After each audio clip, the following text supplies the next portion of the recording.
मृत्यु के बाद आत्मा का सफर कैसा होता है? बस ये 5 ही होते हैं अंतिम यात्रा में 7। कहा जाता है कि व्यक्ति खाली हाथ आया है और खाली हाथ ही जाएगा, लेकिन ग्रंथों के अनुसार व्यक्ति की मृत्यु के बाद भी 5 चीजें उसके साथ अगले जन्म तक जाती हैं। तो आइए जानते हैं मरने के बाद क्या साथ ले जाता है व्यक्ति। आपने अक्सर लोगों को कहते सुना होगा कि मृत्यु के बाद व्यक्ति के साथ कुछ नहीं जाता। जो भी उस व्यक्ति से जुड़ी भौतिक सुख की चीजें हैं वह सब यहीं रह जाती हैं। अगर पुराण, वेद और बाकी धर्म ग्रंथ को देखा जाए तो उनमें स्पष्ट बताया गया है कि व्यक्ति की मृत्यु के बाद भी कुछ चीजें उसके साथ अगले जन्म तक जाती हैं। कुछ चीजें ऐसी हैं जिनका भुगतान व्यक्ति के अगले जन्म में भी करना पड़ता है। तो आइए जानते हैं ऐसी कौन सी 5 चीजें हैं जो मरने के बाद भी व्यक्ति के साथ जाती हैं। ज्ञान व्यक्ति को भीड़ में सबसे अलग करता है। ज्ञान के बल पर आप अपनी एक अलग पहचान और लोगों पर छाप छोड़ने में कामयाब रहते हैं। इसलिए अपनी मृत्यु से पहले पहले आप जितना ज्ञान ले लेंगे वह आपके बहुत काम आएगा। दरअसल ऐसी मान्यता है कि जीवित रहते हुए व्यक्ति जो गुण सीख लेता है वह उसके साथ मृत्यु के बाद भी जाते हैं। इसलिए अपना समय खुद को अच्छा ज्ञान और गुण सीख में व्यस्त करें। श्री गीता में भी इस बात का जिक्र किया गया है कि ज्ञान और दान कभी नष्ट नहीं होता है। धार्मिक ग्रंथों में बताया गया है कि कर्ज कभी भी व्यक्ति का पीछा नहीं छोड़ता।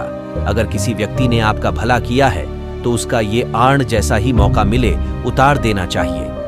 अगर आप किसी का आर्ण नहीं उतारते हैं तो उसे जन्म जन्मांतर तक चुकाना पड़ता है, वह कर्ज उतारना पड़ता है। अगले जन्म में वह कर्ज किसी भी रूप में आपको चुकाना पड़ सकता है। 7, अगर आपने किसी को कर्ज दिया है और उस व्यक्ति की मृत्यु कर्ज चुकाने से पहले ही हो जाती है तो आपको भी बार बार जन्म लेना पड़ सकता है। इसलिए ऐसे व्यक्ति को उसकी मृत्यु के साथ ही माफ कर देना आपके लिए उचित रहेगा। ग्रंथों के अनुसार अगर किसी चीज को पाने की चाहत रखते हैं और वह चीज व्यक्ति को न मिले तो मृत्यु के बाद भी उस चीज की वासना उसका पीछा नहीं छोड़ती। सांसारिक सुखों की चाहत रखना वासना ही है। वासना को लेकर विष्णु पुराण में एक कथा भी मौजूद है। राजा भरत को अपने हिरण के बच्चे से बहुत प्यार था। उसी के बारे में सोचते हुए उसने प्राण त्याग दिए। अगले जन्म में राजा को खुद हिरण रूप में जन्म लेना पड़ा। इसलिए कामना और वासना को अपने मन में हावी नहीं होने देना चाहिए।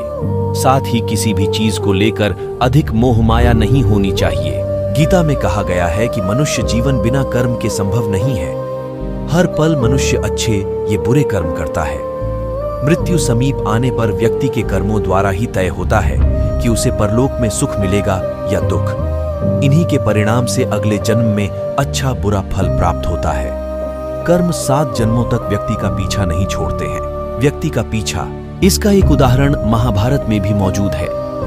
बाणों की शैया पर लेटे हुए भीष्म को भगवान कृष्ण से जब भीष्म वे पूछा कि मुझे ऐसी मृत्यु क्यों मिली, तो भगवान कृष्ण ने उन्हें 7 जन्म पहले की घटना याद दिलाई।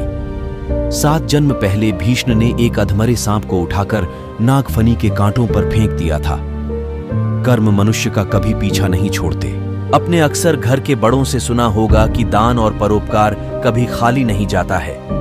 इसका जिक्र शास्त्रों में भी किया गया है। जीवन में अगर कोई अपरिचित व्यक्ति आपकी मदद करता है, इसका अर्थ है कि वह पिछले जन्म में आपके द्वारा किए गए दान और परोपकार को चुका रहा है। इसलिए दान पुण्य करते रहना चाहिए। यह व्यक्ति की मृत्यु के बाद भी इसके साथ जाते हैं।